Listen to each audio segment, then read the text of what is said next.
యజ్ఞార్థంగా చేసి మిగిలిన ఆహారాన్ని భుజించే సద్బుద్ధిగలవారు అన్ని పాపాల నుండి విముక్తులవుతారు. కాని తమ స్వార్థం కోసం మాత్రమే వండుకొని తినేవారు పాపాన్ని భుజించేవారే. అన్నం వలన జీవులు పుడతాయి. వర్షం వలన అన్నం ఉత్పత్తి అవుతుంది. యజ్ఞం వలన వర్షం కురుస్తుంది. యజ్ఞం కర్మల ద్వారా ఏర్పడుతుంది.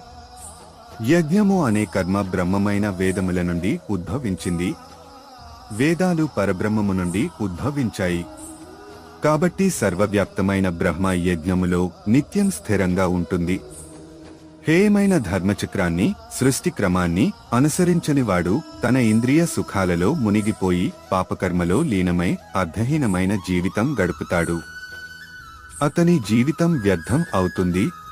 Subscribe now and stay blessed.